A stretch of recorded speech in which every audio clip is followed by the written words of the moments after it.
plan that I've been exposing since way, way back in the books and talks has quite demonstrably continued apace this week. And by that, I mean the clearly systematic demonization of Russia. What I've been saying all these years, going, like I say, way back to a time when Russia was not considered a threat, when China was, it's joining the West now, it's becoming an economically Western country, and they're buying lots of things and all that stuff. Even then, what I was saying was that the plan of the global hidden hand was for a third world war between the West, predominantly, of course, led by the United States, against Russia and China. And of course, it's all dismissed by the mainstream. Oh, that Icke, he's a nutter. But now it's fricking happening for anyone with half a brain cell on active duty. The demonization of Russia in multiple ways is designed to prepare the global public to accept a conflict with that country, to protect the West. And after, like I say, all these years since I first started saying this was the global plan, we had this week the Pentagon announcing a list of the biggest threats to the world. Who was at the top? Russia. Who was second? China. A somber report released Wednesday by General Martin Dempsey, the chairman of the Joint Chiefs of Staff, the Pentagon, warns of a low but growing possibility of the US fighting a war with a major power with immense consequences. It's the plan. It's always been the plan. And that plan is to create a third world war, to change the face of human society and introduce a completely different global society based on total control. Nothing changes the world more fundamentally or quicker than wars. Look at Syria, a prosperous, bustling country, now in an absolute mess, in turmoil, in tatters because of a war. The First World War, all planned, as I detail in my books, changed the world completely. The Second World War took it even further. And what was the common theme? Continual centralization of power after each war. And the plan is for a third world war involving the West and Russia, China, to complete the job of centralizing power on a global level, dictating to every man, woman and child on planet Earth. That is what it's all about. And so this Dempsey chap at the Pentagon said in this announcement revealing this list that Russia has repeatedly demonstrated that it does not respect the sovereignty of its neighbors and is willing to use force to achieve its goals. This man, like everyone involved in this, in the United States and Britain, has no shame whatsoever. How they can talk about this stuff and say those words without choking is one of the great wonders of the world to me. When you consider that Britain and the United States and others like France have been bombing and destroying and taking over countries by force, decade after decade after decade. Russia's military actions, he said, are undermining regional security directly through proxy forces. Proxy forces? He's got to be choking now, surely. United States and Britain uses proxy forces all over the place. It's using them now in Syria under code names like moderate rebels and ISIS, of course, which they're fundamentally behind. And it says here in this article that the 2011 report by the Pentagon spoke little of Russia. No, because this global takeover by this hidden hand has a sequence that it's following, has steps it's following. In 2011, the step to start demonizing Russia to prepare for a third world conflict wasn't at that point. Now it is, and so you're seeing this demonization, including a BBC film program based on the fact that Russia had basically invaded Latvia, and the NATO countries had to react to protect its sovereignty, and it ended in a nuclear exchange, all preparing the public mind for, be afraid of Russia. And NATO, of course, which is a world army under anything but directly being named as such, NATO's head said he approved the American proposal for a major increase in armaments and troops to be based in Europe. This also came out this week, in the wake of Russian aggression. And what he's talking about in terms of Russian aggression, of course, is Ukraine, where the West, brackets United States, Britain, NATO, all those usual suspects, imposed a coup upon Ukraine, removed an elected leader. It might not have been a nice man, but he was an elected leader, and put in their puppet, Poroshenko.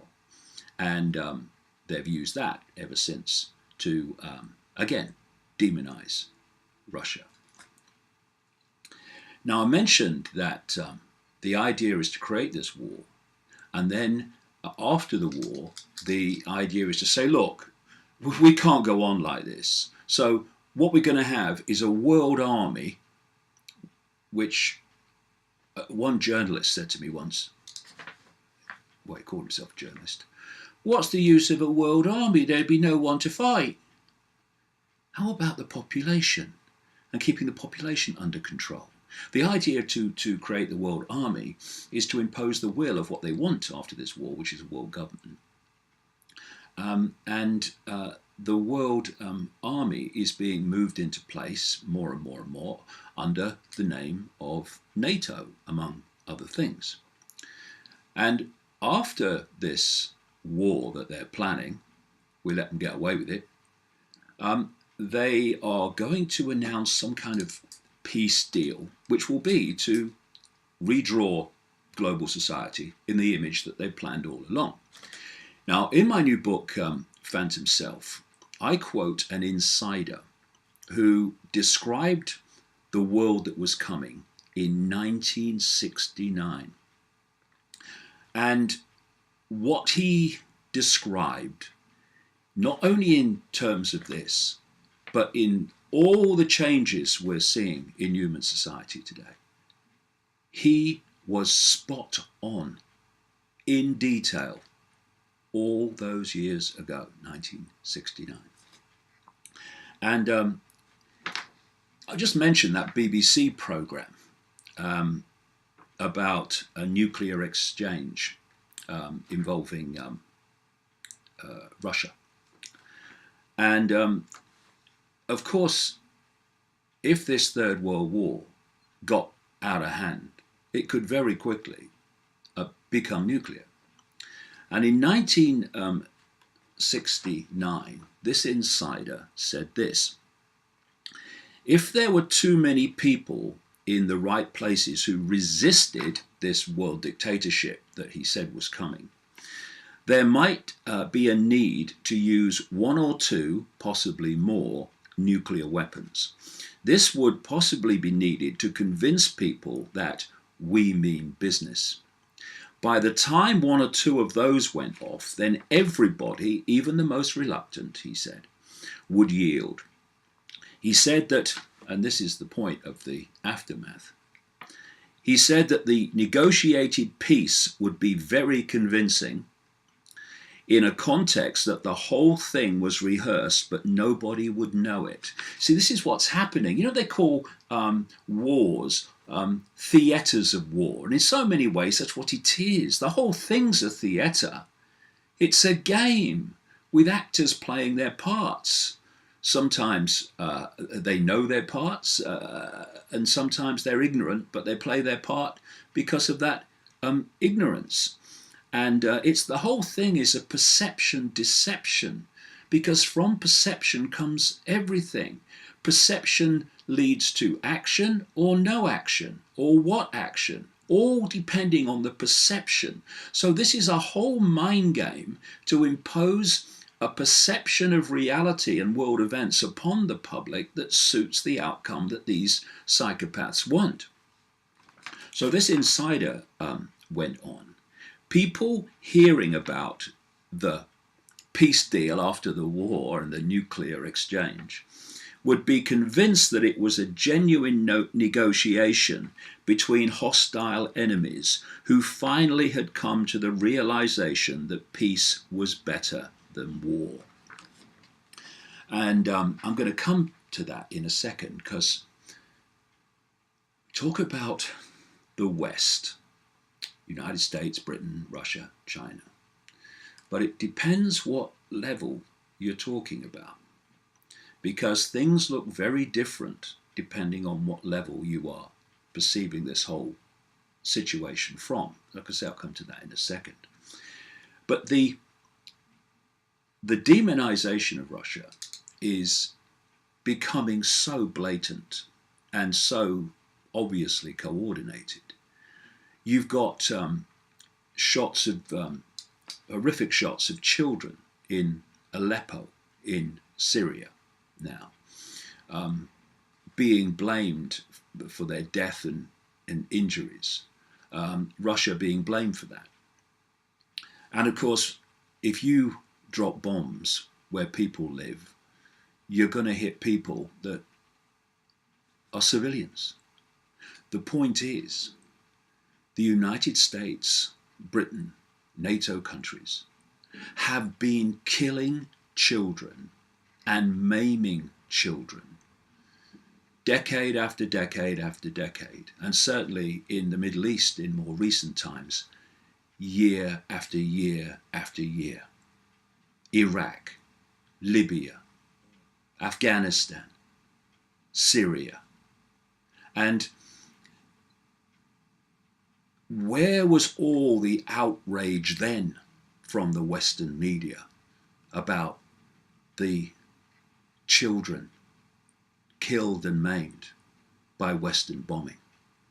But suddenly, the demonization of Russia suits perfectly the presentation of Russia as the evil one killing children. Where were you? Excuses for journalists when the Western countries were and still are doing it. You have a situation where Saudi Arabia has now said that it would be prepared to put ground forces into Syria. The United Arab Emirates has said the same, and other Arab countries, and these are all, once again, the usual suspects, yawn, yawn, who do whatever the United States and the hidden hand tells them to do. You've had the BBC program, and you've got Russia now saying that it's aware that Turkey is making preparations for an invasion of Syrian territory. And it's all coming together. What I've been saying about this Third World War and the conflict between the West and Russia, China, is that it was planned to be triggered out of the Middle East. And now you have a situation where those very countries, because behind the Assad regime, supporting him with bombing and military support, is Russia, but also supporting the Assad regime is China, and also another target for this hidden hand, Iran. And you've got America in there, you've got Britain in there, you've got France in there, and on the sidelines there you've got Israel in there too. And so in that small area of the world, Syria, you've got all the potential for what they want to break out. But like I said a few moments ago, there are different levels of looking at this, because knowledge of this global plan for world takeover and the transformation of global society into a Orwellian tyranny and then some, the knowledge of that and the information surrounding that is fiercely compartmentalized. What you're looking at is, well, you can symbolize it in many ways. You can symbolize it as a spider's web with a spider in the middle, and each strand going further out knows less and less and less of what the spider knows, and eventually you won't even know the spider exists if you go far enough out. You can do it as a pyramid with a few people at the top dictating to the pyramid, and the further you go down the pyramid, the less and less that people in the pyramid know about what the game is that only those at the top really know. And so when you look at one level of this situation in Syria, you can see it as Russia coming in, Putin coming in, to protect an ally in Assad from blatant attempts to remove him and take over Syria by the West using proxy forces like they did in Libya and elsewhere. You can see it at that level. And on one level, that is happening. But if you go deeper and deeper and deeper and deeper into it, you can look at it in another way. The hidden hand that's behind all this, and way beyond the Putins and the Obamas and the Camerons, it has now manipulated the situation it wanted, which was to get Russia and the West in a position where this conflict that they've been planning for so long can break out. And it depends, like I say, what level you're looking at. And here's the doll you would have seen behind me in other video casts. And appropriately, it's a Russian doll. And if you take that to be symbolic of the world that we see, the world you see on the news, the world you read about in the papers, the world you see in your everyday life, and it seems to be a certain way. In most of it, it seems to be random events, random occurrences, random situations. When actually, if you take that off, you find something else inside. And that level knows more than the level I've just shown you. But that level also has a level inside that. And the deeper you go into it, the more those levels will know about what's really going on. Setting the place up with these things now. But there are levels and levels and levels, and it keeps going, and it keeps going, until eventually you reach the point. I think that's the last one, is it? No, there's one more appropriate. And another one. And that's really appropriate, because if I put that back on there and hold these two together, that is extraordinarily symbolic, for anyone who reads my books and sees how it works, of how that controls that. And only at that level, deep in the hidden hand, deep in the shadows, only at that level do they know, unless you research your backside off and uncover it, do they know the real game, the real agenda, and what world events are really about and where they're meant to lead. Everyone else in these other levels knows less and less of what that knows. And in the end, you've got many, many people within the system, the so-called establishment, who are every day making a contribution to achieving the ends that wants, symbolically, with no idea that exists, let alone what it is manipulating the world to be. And if people don't grasp how the world is controlled from the hidden by people who give evil a bad name, extreme psychopaths with no empathy and couldn't care less about the suffering of anybody. In fact, they enjoy it. If you don't realize that, then you're never going to understand the world. But fortunately, more and more people are beginning to see that the world is not like they thought it was. And the demonization of Russia now is all part of what that symbolically has been planning for decades and decades, and then some. Okay, let's have a clear up, and then we'll look at some detail.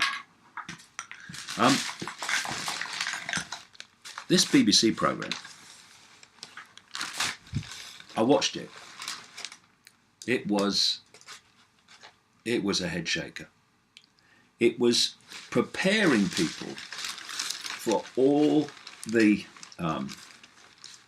the agenda wants in terms of people fearing Russia and thus being open to doing with Russia what these people want.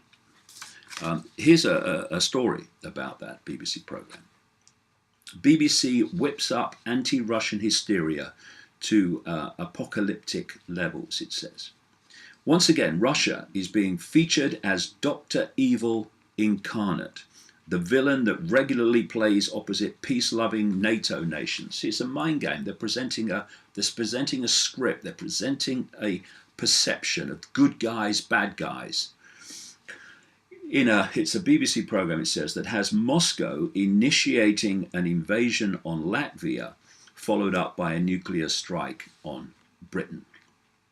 And just in time for the military-industrial shopping season, it says.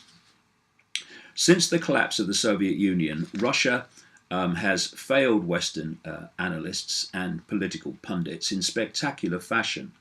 Despite a full-court effort to portray Russia as a barbaric, land-grabbing nation obsessed with the idea of restoring imperial real estate, Russia has stubbornly refused to play along.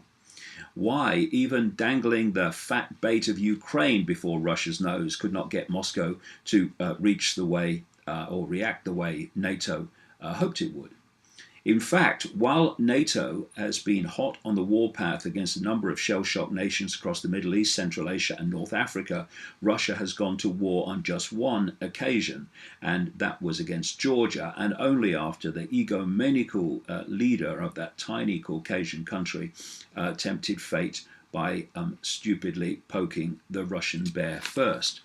Now, that leader in Georgia was a guy called Karkashvili, who was a puppet of the United States, doing what the United States told him. He spent a lot of time in the United States. And now, the same bloke, even though he's from Georgia, has ended up in office in Ukraine, in political office in Ukraine. I mean, it's so blatant. Thus, the BBC has apparently found it necessary to contrive an altered state of reality, a veritable twilight zone, to convince its audience of Russia's real intentions. The result is a military contractor's wet dream, he says, an apocalyptic bunker buster, unsubtly entitled World War III Inside the War Room, that depicts a sweat-inducing showdown between Russia and NATO and the beginning of World War III. It is probably safe to say, the article says here, I would not be playing a plot spoiler by revealing that here that Russia has been typecast as the aggressor. To briefly summarize, after the Russian military rolls over little Latvia for no good strategic reason whatsoever, British military commanders and greying bureaucrats with furrowed brows huddle themselves in a bunker, deciding whether to launch Trident nuclear missiles at Russia in response. The Daily Mail breathlessly described the taxpayer-paid performance as utterly realistic war game, which presents deeply troubling questions, not least with the current political row over government plans to spend £100 billion replacing our fleet of Trident nuclear submarines. Eureka, the article says. At the very time UK military contractors are salivating over the prospect of winning billion-dollar contracts to replace the Queen's collection of Trident nuclear-armed submarines, along comes a state-funded scaremongering film starring arch-villain Russia to lend some credence to the initiative. And the BBC has form here. I think it was May 2004, it did another one of these type programs about a terrorist attack on London on tube trains. And a year later, we had the 7/7 bombings in London, which pretty much mirrored what the BBC program, had been about in one of these, faction things that they call them, documentaries, a year earlier. Just a coincidence, nothing to worry about. Russian lawmaker Franz Kiltsevich, told the Russian news service radio station that the film will give NATO an opportunity to remind member states that they should crack open their tattered purses and boost their military spending. They, the West, he said, have always demonized Russia, trying to show that it is uncontrolled and non-European. As for what happens recently, we qualified this a long time ago as an information war, a very serious and profound one. Today, the US has a very serious problem of rearmament. The military and industrial sector needs to get financing. A mechanism of the corrupt American elite has been launched, and this was in Iraq, is in Syria and around Europe, he said. Meanwhile, the Kremlin provided a tongue-in-cheek critique of the BBC film. Unfortunately, our colleagues from the BBC have lately resorted to making public products of quite low quality. Therefore, we haven't been able to see, or we haven't been in a hurry, rather, to familiarise ourselves with them. So, whenever the BBC does that and starts to obviously play out a particular party line, in this case demonising Russia, then you know it's part of the agenda. The BBC is an extraordinarily controlled organisation, and again, most people working for it will have no idea that is so. So now we have a story, the Kremlin talking about Russia-Turkey relations, the worst in decades, no way to improve now in terms of their relations. Now, Turkey is very, very significant in all this because it's had a massive fallout with Russia, of course, over the bringing down of the Russian plane over Syria, not Turkey. The evidence strongly suggests, and even the Turkish authorities are saying that the Russian plane was only in their airspace for 17 seconds. Russia says it wasn't at all, but over 17 seconds, and they shot it down. It was all premeditated. Of course it was. And there are many reasons that Turkey is important. First of all, it's got a lunatic leader, Erdogan, and it is the conduit for arming, funding, supplying ISIS in the attack on the Assad regime in Syria. But more than that, it's a member of NATO.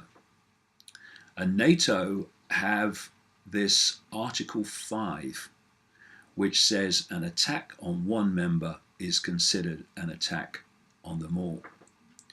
And this means that an attack by Russia, or a perceived attack by Russia on Turkey, would activate Article 5, which would bring the NATO countries in a conflict, or in the situation at least, between Russia and Turkey, supporting Turkey. And you saw when Turkey brought that plane down, that Russian plane down, how NATO was immediately behind Turkey. Oh, it has a right to defend itself. And you can see from that reaction what would happen if Russia and Turkey got into conflict. So this story says relations between Russia and Turkey have deteriorated so far it is virtually impossible to normalize them. Vladimir Putin's spokesman Dmitry Peskov has declared.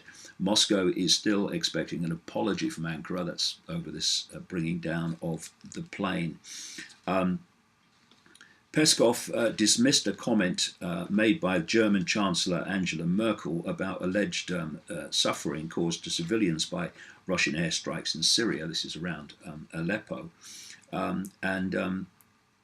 What Chancellor Merkel had said was that she was shocked by the sufferings of tens of thousands of people caused by Russian airstrikes. Well, and it's funny, she never said that at any point over American, British, and NATO airstrikes.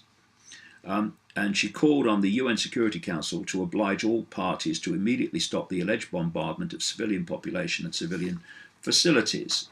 Ditto. And the Kremlin spokesman said, regrettably, we heard no such assessments. Quite right, actually, whatever you think about Russia or whatever. Regrettably, he said, we heard no such statements regarding the barbaric actions of terrorists who were advancing on Syrian territory, encircling Syrian defense forces and the country's legitimate authorities. He said, recalling the situation in Syria 2 to 3 years ago, we heard no such statements from anyone back then.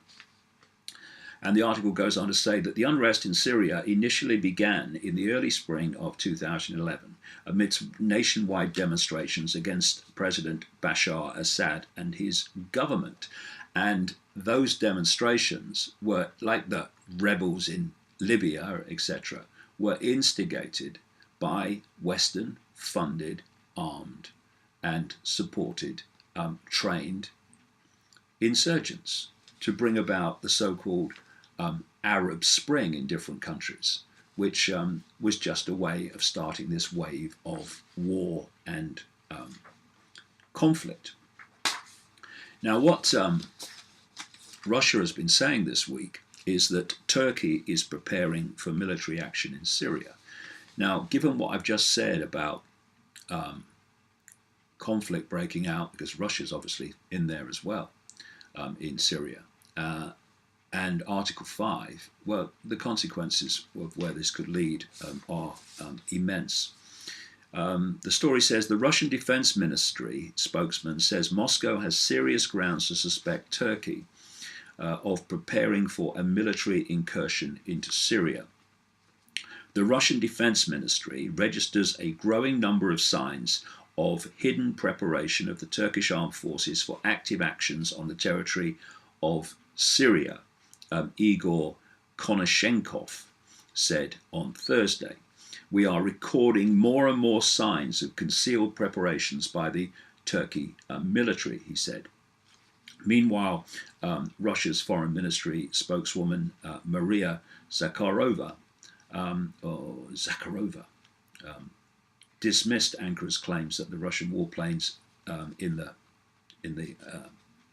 bringing down of the Russian plane violated Turkish airspace as ungrounded.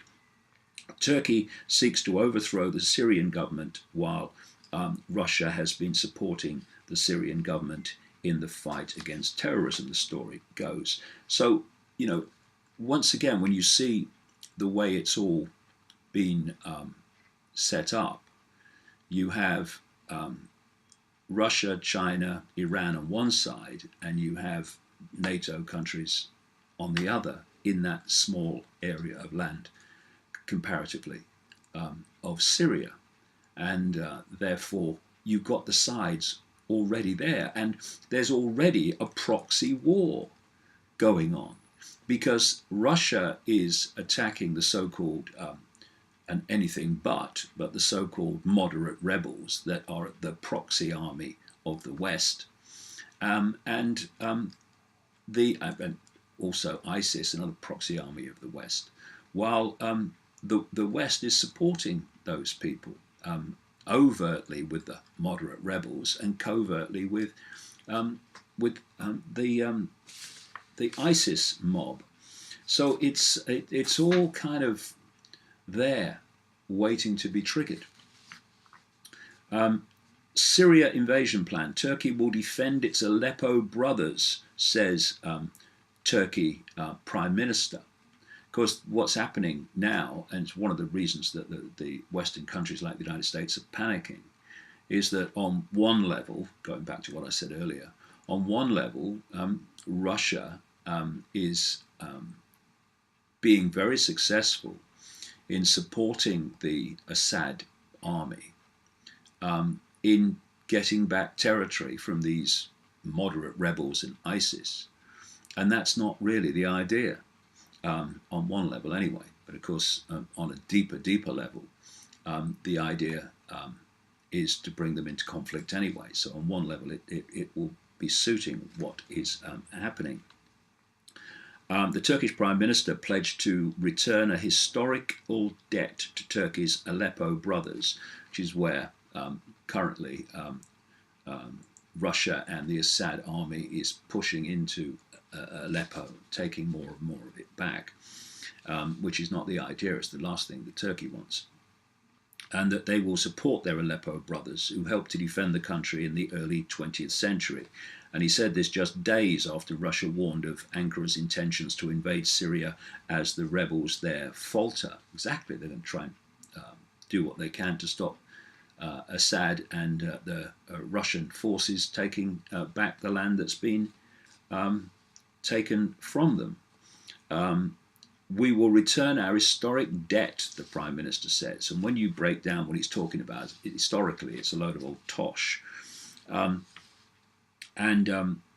The Defense Ministry spokesman in Russia, Major General Igor Konashenkov, I mentioned earlier, told reporters in Moscow that Turkey had cancelled an agreement upon Russian observation flights that had been scheduled over its territory because of its illicit activities. Because one of the things, of course, that Turkey is doing, it's getting oil from ISIS-controlled refineries and oil supplies, and getting it out of Syria to sell. And it's one of the major forms of funding for this ISIS. And of course, the last thing that Turkey would want would be Russian air surveillance showing that to be the case. And Konashenkov pointed out that Turkey has already been supplying terrorists in the Syrian cities of Idlib and Aleppo with manpower and weaponry. Nothing of this is mentioned with the condemnation of Russia for its attack on Aleppo. And the spokesman showed a media photo of a checkpoint and said that although this very border crossing, mainly at night time, or through this border crossing, the militants who seized the city of Aleppo in northwest Syria are being supplied with arms and fighters from Turkish territory. The alarming new developments come as jihadi forces fighting President Assad's army in northern Syria are suffering losses and retreating to the Turkish border. Moscow has provided the international community with video evidence that Turkish artillery had fired on populated Syrian areas in the north of Latakia province. No mention of that in the mainstream media that I've seen. And the story goes on, allegations that Ankara is planning an invasion of Syria come amid what would appear to be growing disconnect between Turkey and the US over their respective ambitions for the region. Notably, Turkey considers the US-backed Kurdish fighters in Syria to be terrorists akin to the Kurdish rebels fighting in eastern Turkey. I mean, I hope you're following this. Everyone's fighting everyone else. Now, this thing with the Kurds, the Kurds have been fighting ISIS all these months and months and months. But instead of doing it together with Turkey supposedly fighting ISIS, actually supplying them, Turkey have been attacking the Kurds who are fighting ISIS, because it's all a game, it's all a script, and the contradictions are only contradictions if you think that what they say they want to do is what they want to do. Once you realize what's really going on, they're not contradictions at all. They are what would happen if what was going on was going on.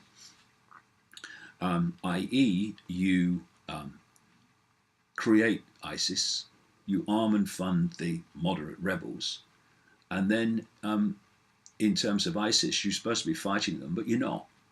You're supplying them. You might, kill a few and bomb a bit here, but you're not trying to actually stop them, because you want them to remove Assad for you as a proxy army. And so what's happened is the Russians have come in and meant it, and suddenly, they're having success in pushing ISIS back. This is why the West are kicking off and saying, "Oh, there's Russia this, Russia that," and what the Russians have shown is that the West wasn't trying to remove ISIS before, and has made that blatantly clear by what's happened. Then there's Saudi Arabia in all this. Saudi Arabia ready to invade Syria with ground forces. Whatever Saudi Arabia does, America and Israel have told it to do. It's that simple. A Saudi military spokesman has confirmed that Riyadh is prepared to join any US-led ground operations to fight Daesh, ISIS, in Syria, if such operations are approved by the coalition, if we're told to do it, in other words. The kingdom is ready to participate in any ground operations that the coalition may agree to carry out in Syria, said Brigadier General Ahmed Asseri on Arabic TV.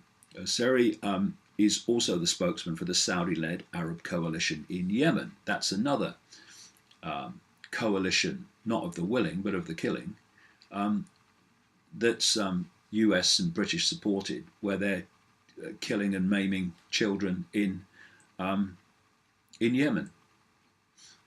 Western media? Oh, sorry, gone deaf.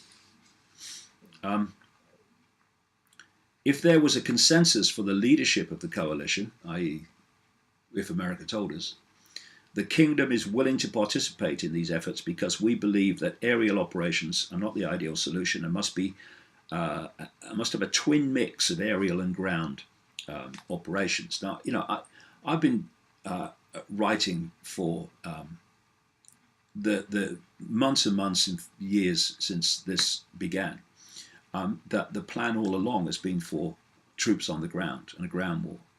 And of course, you've got Obama and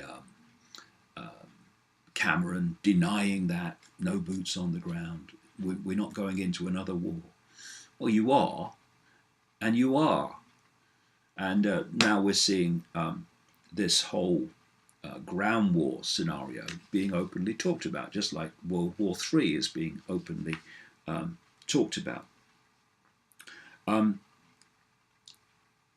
He goes on, asked about the report, this is the Saudi bloke, asked about the report that what the Saudi guy said about ground operations. US State Department spokesman John Kirby said that the coalition is generally welcome to its partners, increasing support in the fight against Daesh, against Assad and the Russians, but could not comment specifically on those comments.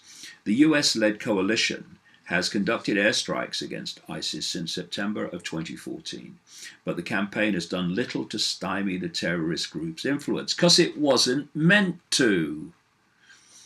While President Obama has repeatedly stated that he will not place additional boots on the ground in the Middle East, US Defense Secretary Ashton Carter has indicated that the Pentagon may be reconsidering that policy. No, they've got to that point where that policy is due to be implemented, as they knew all along. By comparison, the Russian air campaign has started last September, has carried out thousands of sorties and has already proven effective against ISIS, working at the behest of the legitimate government of Syrian President Bashar Assad. Russian air support and Syrian ground troops are beating back the terrorist groups. Now, with what's unfolding now, you can get another fix or another angle on why the United States has armed Saudi Arabia, Israel, Egypt to such a fantastic extent in comparison to their defense needs.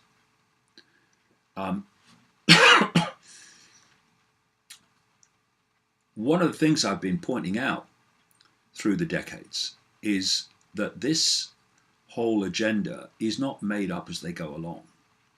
They'll tinker it as they go along, but the basic structure and what it wants to achieve is not made up as they go along. It's long planned. So the idea of arming these countries in that area to the teeth in preparation for what they plan to happen in terms of a war, a world war, is absolutely par for the course. Oh, I've got an itch. Excuse me. 150,000 Saudi mercenaries ready to enter Syria is another story from this week. Informed sources revealed that Riyadh is holding training courses for 150,000 Saudi, Sudanese, Egyptian and Jordanian forces to prepare them for war in Syria, where Russia are. The Saudi sources told the CNN channel that the 150,000 strong army is now stationed in Saudi Arabia and will soon be dispatched to Syria. They also said that Morocco, Turkey, Bahrain, another Western-controlled royal dictatorship, the UAE and Qatar will also deploy their forces to Syria through the Turkish borders, and Malaysia, Indonesia and Brunei will dispatch mercenaries to Saudi Arabia too.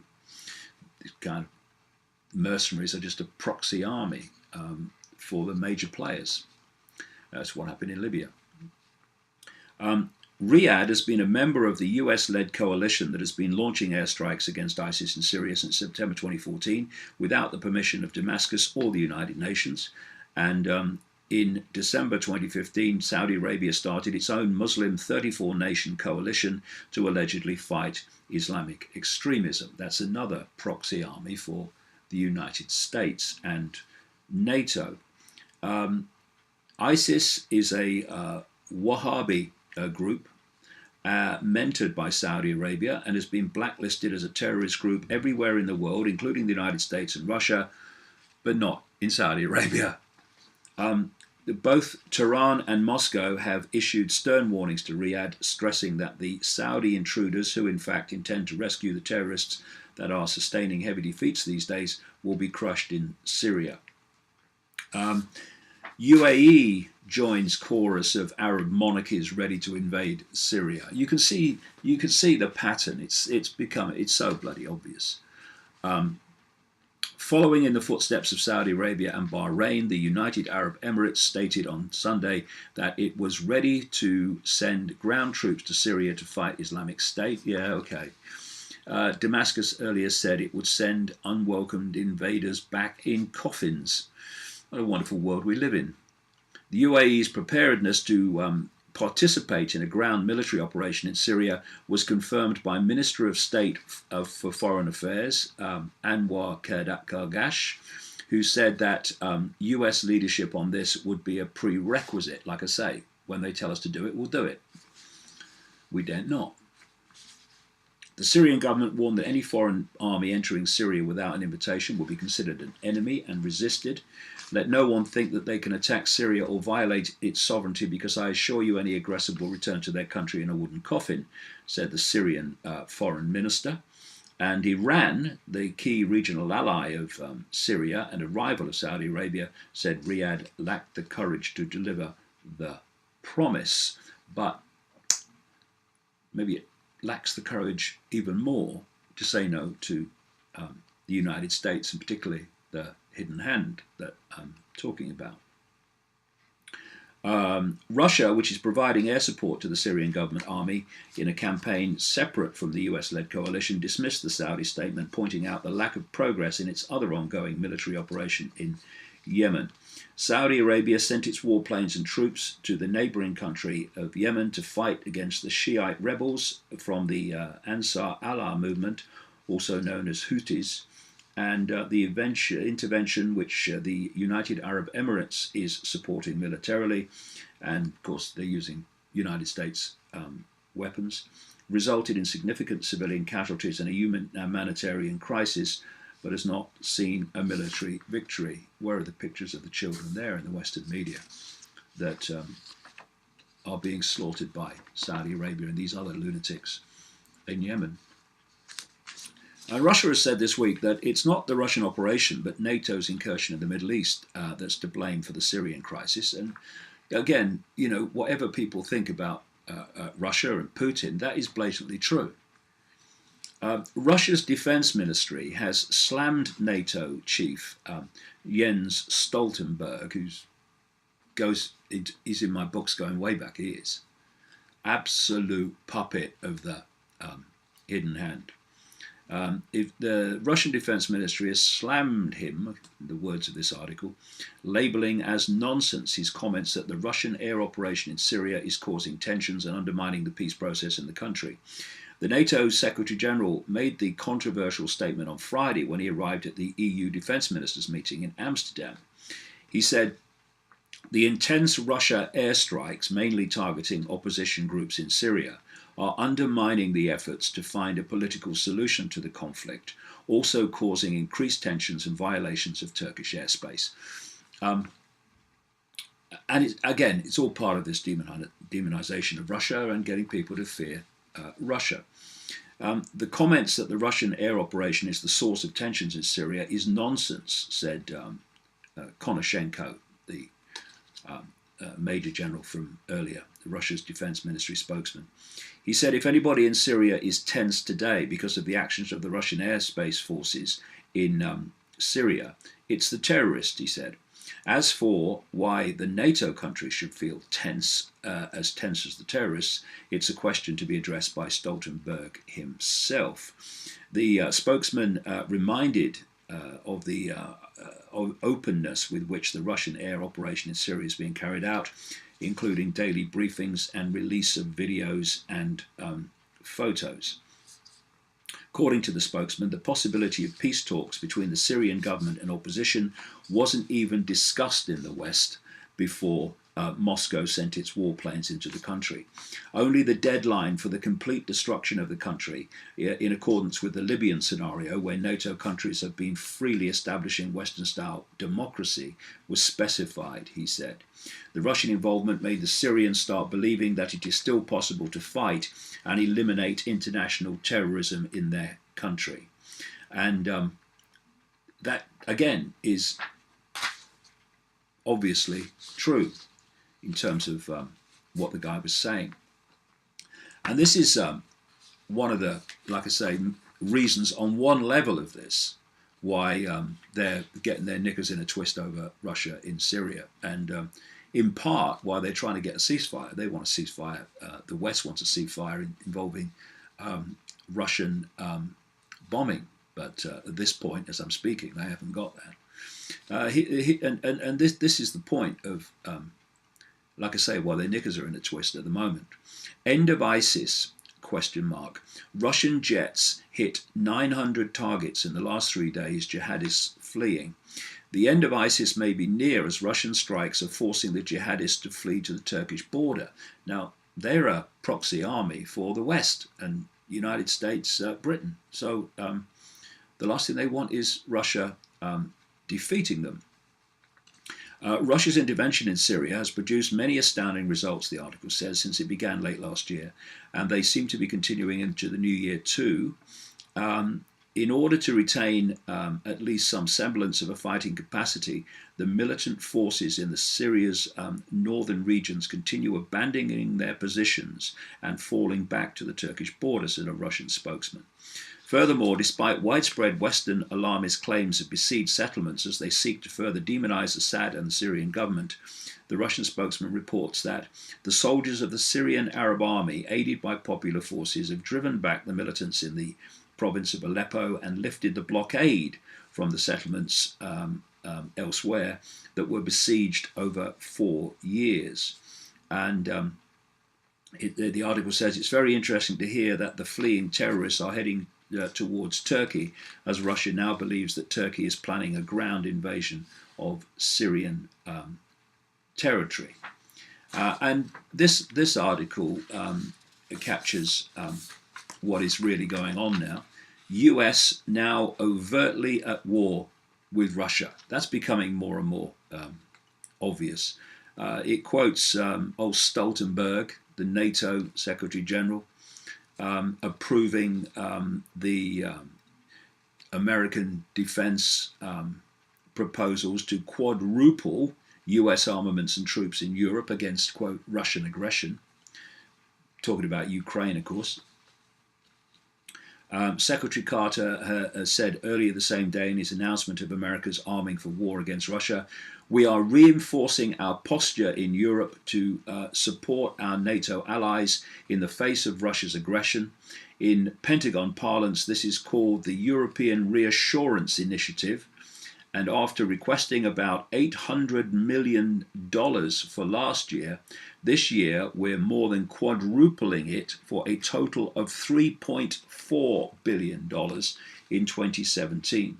This will fund a lot of things, the American guy said.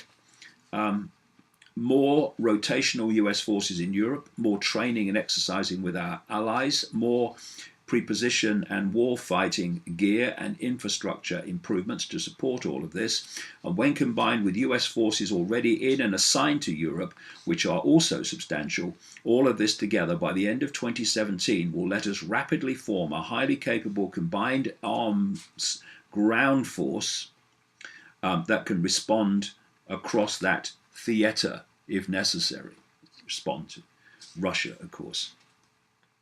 However, the truth is that this article says Russia is not expanding into NATO's borders. NATO is expanding to Russia's borders, and the boldness of the Western lie to the contrary is an insult to Western intelligence. And of course, you know, the Russians know, as anyone who observes the situation knows, that Ukraine has been taken over by the West, and that's a way of getting closer and closer to a conflict with Russia on the ground. The article says the US is preparing for an invasion of Russia. By the end of 2017, the US will be prepared to invade Russia. See, that's what the build-up's all about. It's not build-up for build-up's sake. It's because it's leading somewhere. Secretary Carter went on to say, Russia and China are our most stressing competitors.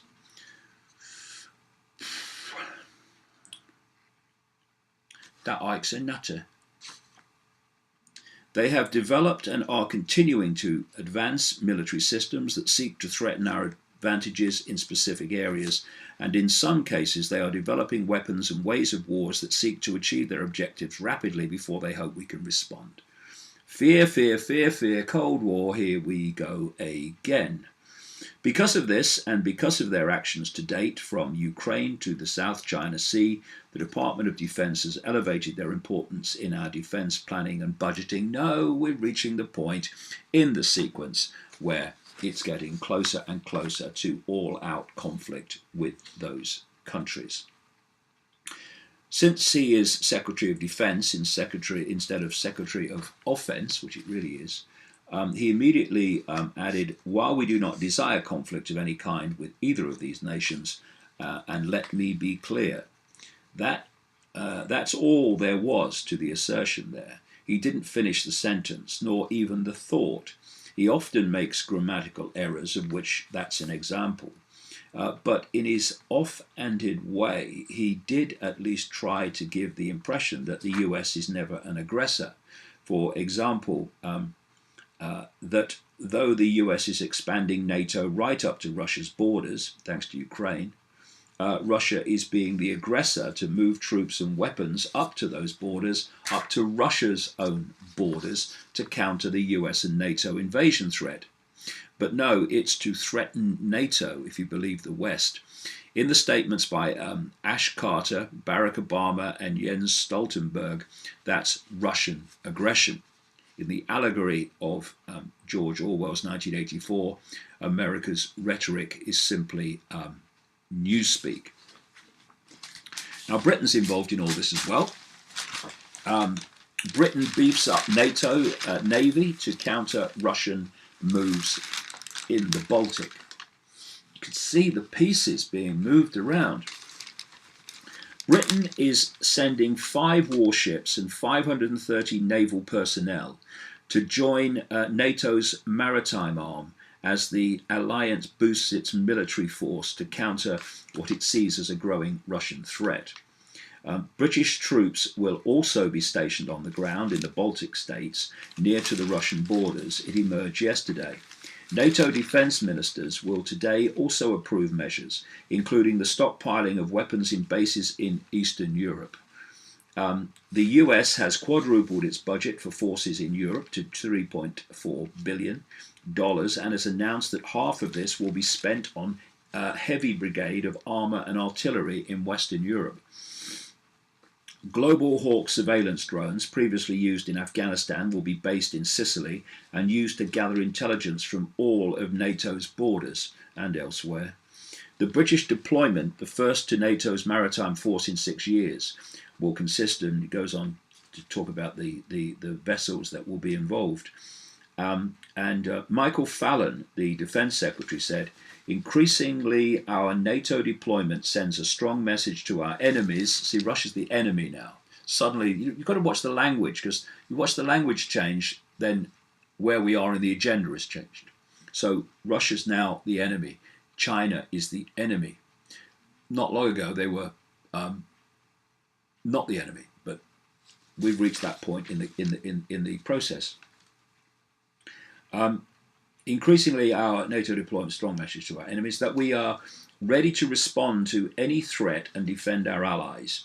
2016 will see a particular focus on the Baltic region, with our ships sent there as part of the Maritime Group, the Mine Countermeasure Group, and the Baltrops exercise. Old Stoltenberg, he's off again. He said that all member states were agreed on the need for action.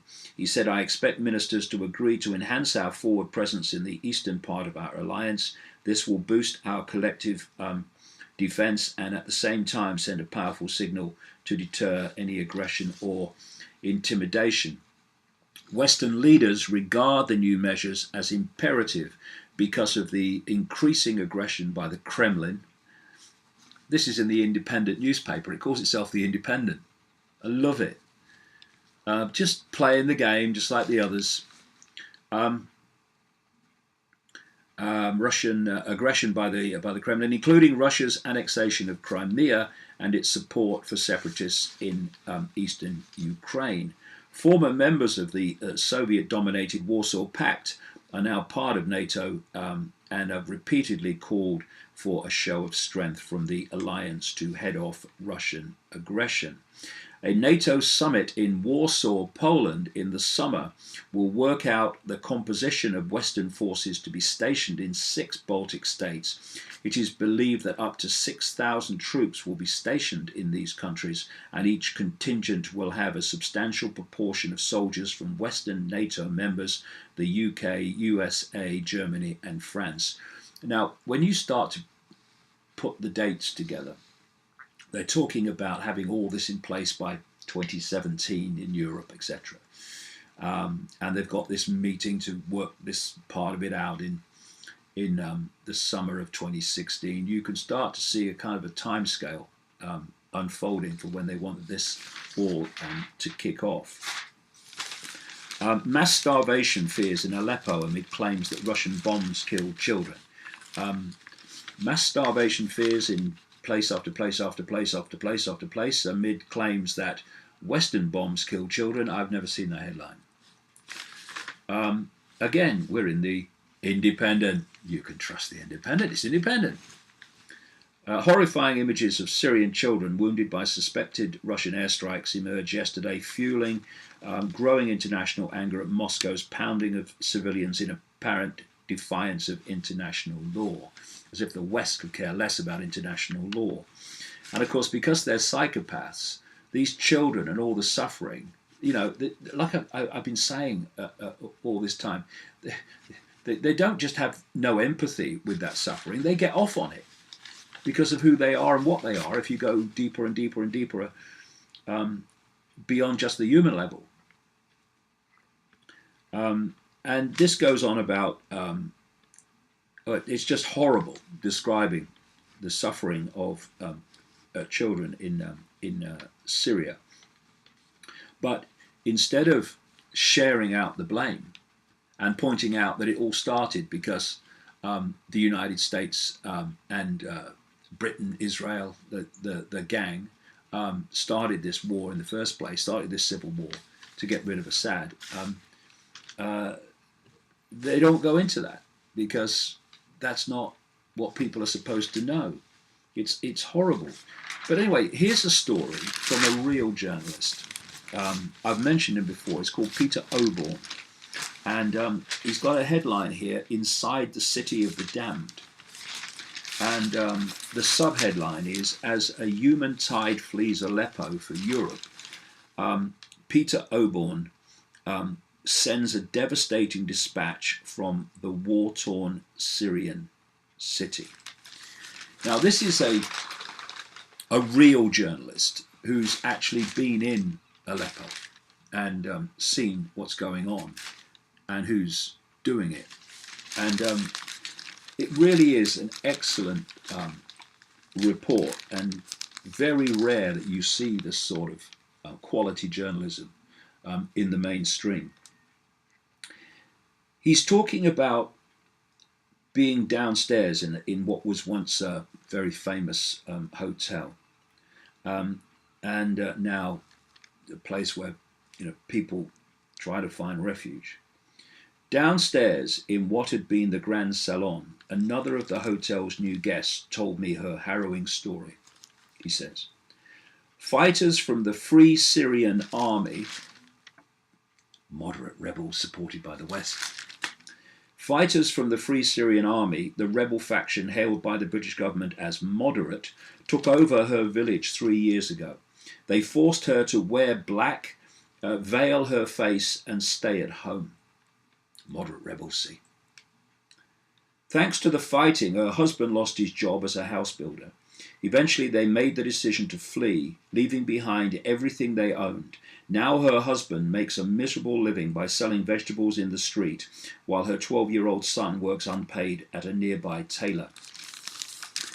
Oborn says it's only 4 years ago that the northern city of Aleppo was one of the most prosperous and beautiful in the Middle East. Tourists from around the world visited its ancient mosques and churches, fabulous citadel, and the largest covered market in the world. Aleppo was also the industrial powerhouse of Syria, with buoyant textile and pharmaceutical companies sustaining a booming population of well over 2 million. Now, almost everything has been destroyed by war. President Assad's army has managed to hang on to the west of the city, while the east is dominated by rebel groups which include al-Nusra, the Syrian affiliate of Al-Qaeda. I thought they were on the other side. I must keep up. And Islamic State. The fighting has spurred countless refugees to head north to Turkey and thence to Europe. I discovered that the famed Aleppo University has been turned into a giant camp with 17 out of its 20 dormitory blocks used by displaced families, some of whom asleep a dozen or more to a room designed for 2 students.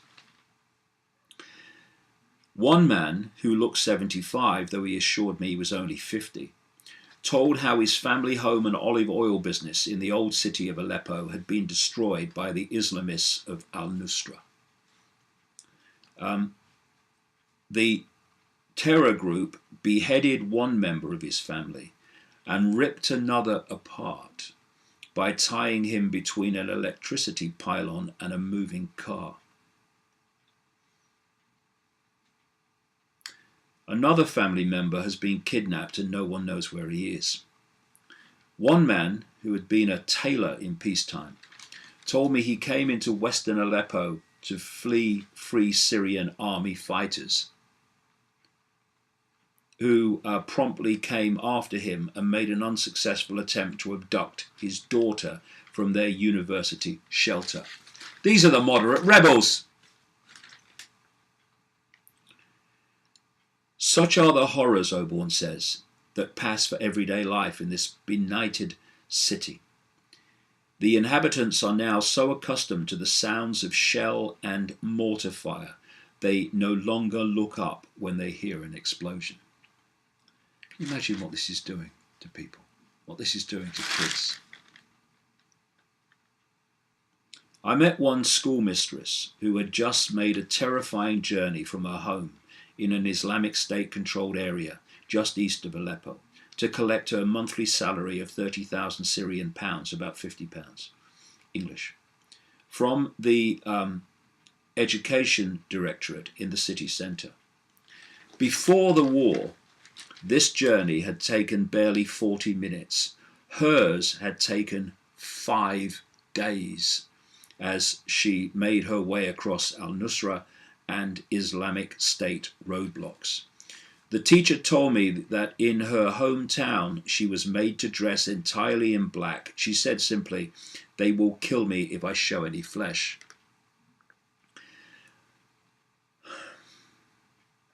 She was forced to live indoors except when being ordered into the public square to witness the frequent beheadings and crucifixions. Now, here we bloody go. Intriguingly, she told me the foreigner fighters who controlled her area included French, British, Egyptians, Afghans and Americans, quote, very blonde Americans and black ones.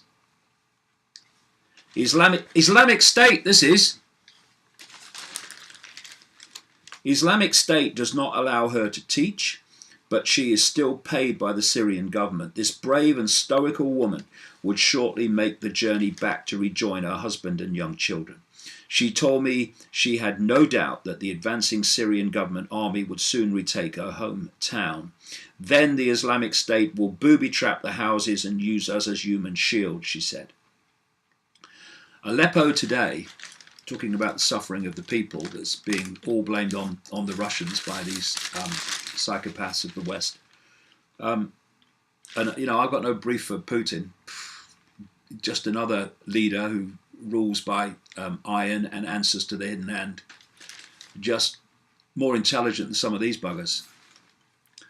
Okay, Aleppo today is a city of darkness and cold. Electricity has been cut for more than 3 months, and there has been no water for 12 days by the time I reached the city. And here we go again. In both cases, Islamic State is to blame, he says.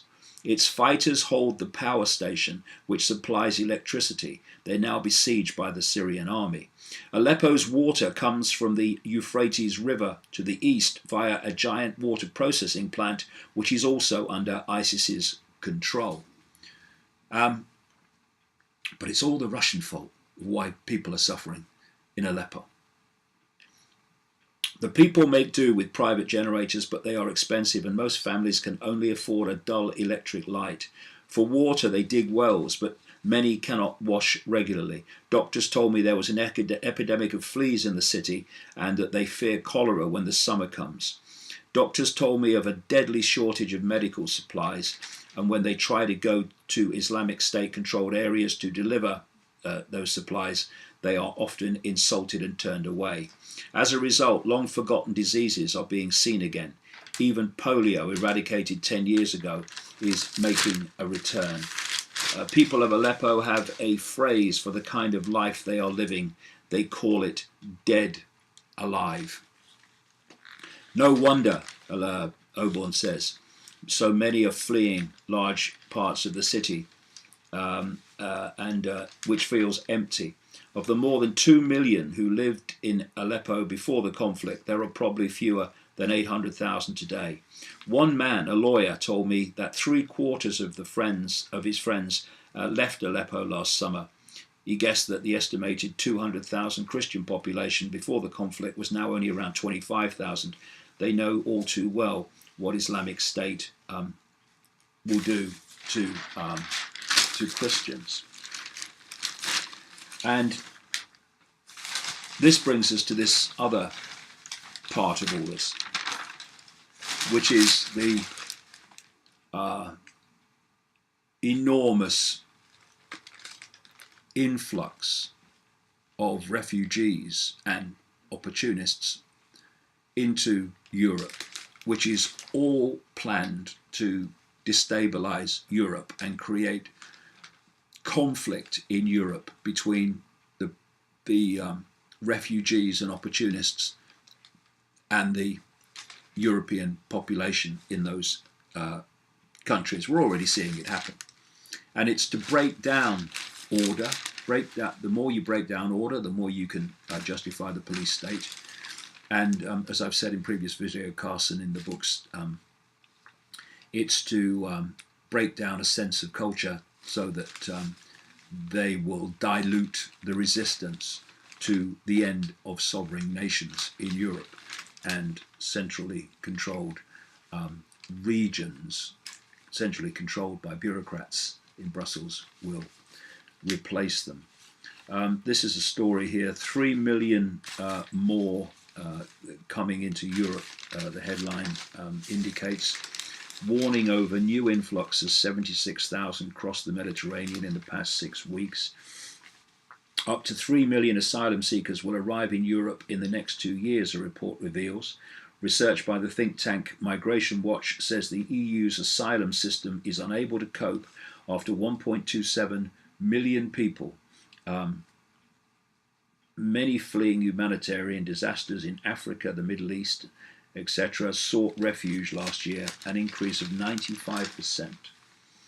And you see nothing yet. It adds the EU border agency, Frontex, recorded 1.8 million illegal border crossings in 2015. Meanwhile, the EU Commission estimate that around 3 million irregular migrants will enter the EU between now and 2017. So this 2017 year keeps coming up. Shock figures showed 10 times as many migrants arrived in Europe by sea in the first 6 weeks of the year as the same period in 2015. Turkey is the main gateway to Europe, with nearly 1 million migrants crossing the Aegean to the Greek islands since the start of last year. And at the same time, this week, here's the headline: "Open your border, EU chiefs tell Turks." Because while on one side there, the EU is saying, oh, it's a massive problem, we can't cope. On the other side, they're saying to Turkey, open your borders and let more and more people in. Now, we can obviously have empathy for that because of the suffering in Syria that I've just been describing. But that's not why they want to open the borders. They want to open the borders to get more and more people into Europe, and in doing so, get more and more of, which are the majority of opportunists, to come in because they want to change the nature of European society for the reasons I've described. All these dots connect. So the story goes, Turkey should welcome Syrian refugees fleeing the siege of Aleppo, EU officials said yesterday. As politicians in Ankara warned of a possible million-strong influx, Brussels chiefs called for the gates to be opened to the tens of thousands already at the border. Crossing points remained firmly shut for the third day yesterday as thousands more men, women and children arrived and set up makeshift camps. Turkey's president, old Erdogan, insists that he is ready to open the gates if necessary, when told. It is feared this could lead to an intensification of the refugee crisis in Europe because Turkey has served as a stepping stone to the West ever since the outbreak of the Syrian civil war in 2011. Another part of this migrant story, NATO will send in the warships. This is another excuse for NATO to get warships into that area around the Aegean and Turkey and just down towards Syria. Warships will be deployed to stop migrants crossing the Aegean Sea to Europe under a plan to be discussed by NATO defence chiefs today. German Chancellor Angela Merkel, the one who just opened the German borders and said as many come in as you want, no checks, nothing, with the consequences that have followed. And people were saying, well, that's crazy. Why is she doing that? Well, why she was doing that is because she's down to her bone marrow an operative for this hidden hand and the agenda I'm talking about. And now she has the nerve to say we've got to do something about it. German Chancellor Angela Merkel last night called on allies to send vessels to patrol the Turkish coast in a dramatic escalation of the response to the crisis. Today, at a meeting in Brussels, defence ministers will consider the request supported by Turkey for military action aimed at preventing people smuggling gangs sending boatloads to the Greek islands. A decision to intervene by the 28 NATO members, including Britain, will be seen as an admission that the EU has failed to tackle the problem. It's not even trying. NATO Secretary General, God, he's everywhere this week, he is, old Stoltenberg, said last night that its members see the need to manage and to tackle the human tragedy caused by NATO countries, which he says is caused by the migrant crisis, which is caused by the NATO countries.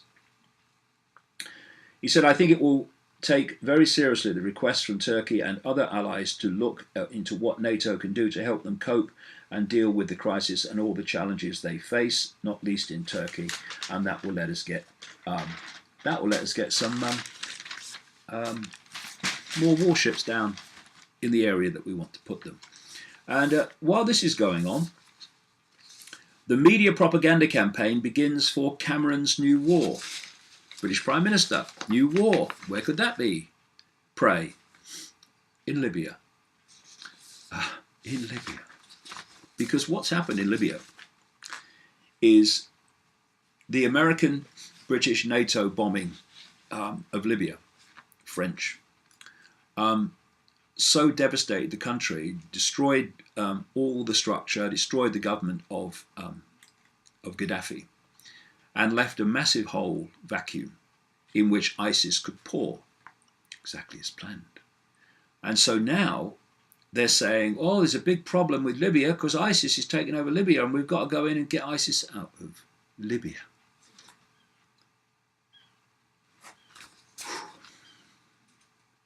David Cameron is deciding whether to ask the UK if he can wage another war. How many does he want? This time in Libya. His deliberation over military intervention in the country comes just a couple of months after the heated vote in Parliament on Cameron's request for airstrikes in Syria. That deeply contested win for the Prime Minister, 397 to 223 in favour, had very little support from the UK public. No, it doesn't. But they don't matter to these people. They have no interest what the public think. They have to follow the agenda. That's all they care about. So the mainstream media have already dutifully begun pushing the pro-military action propaganda to make Cameron's plea, if he makes it, more palatable this time around, which is the same theme as the demonisation of Russia. The debate on military action in Libya has gained momentum following a recent US intelligence assessment. We made it up. Reportedly, an anonymous defense official has claimed the findings show ISIS is declining in Iraq and Syria, thanks to Russia in Syria, but gaining ground in Libya. Oh, you must want to go into Libya now then.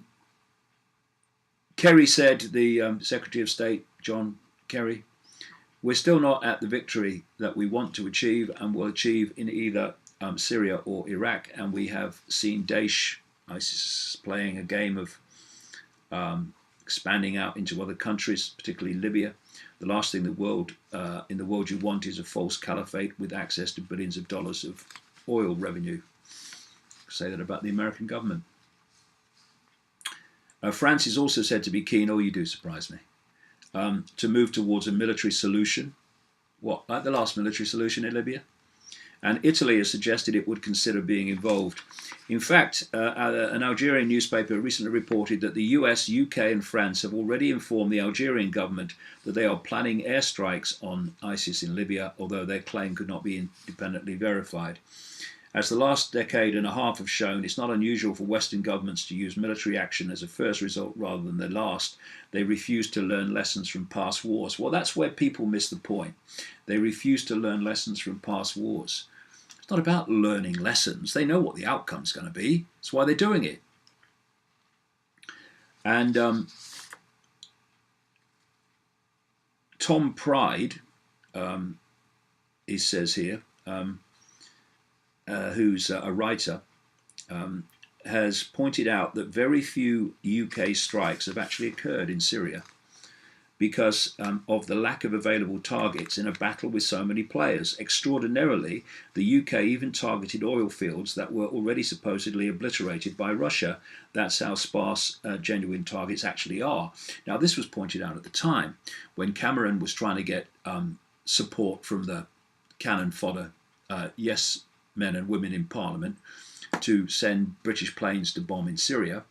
It was pointed out by some people with a brain that how many people do you want bombing the bloody place? Well, why does Britain have to get involved as well?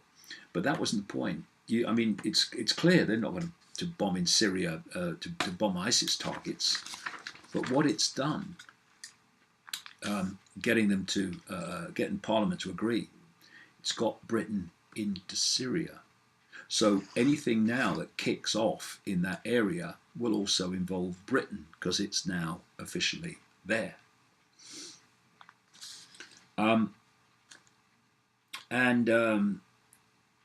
It says an external intervention could help ISIS in Libya to enlarge the cooperation with other radical groups and make ISIS stronger. Just very quick. Oh, and another thing on Libya. British military aircraft are already operating over Libya, preempting any formal decision by a national unity government on a repeat of 2011's foreign intervention. It's emerged. British jets already doing what they've not yet asked if they can do. Par for the course. During a session of the Foreign Affairs Committee on the situation in Libya held on Tuesday, Tory Middle East Minister Tobias Ellwood said missions had already begun. And then this one other area of this, that's North Korea. US deploying anti-missile system on North Korea's doorstep. US Senate backs new sanctions on North Korea.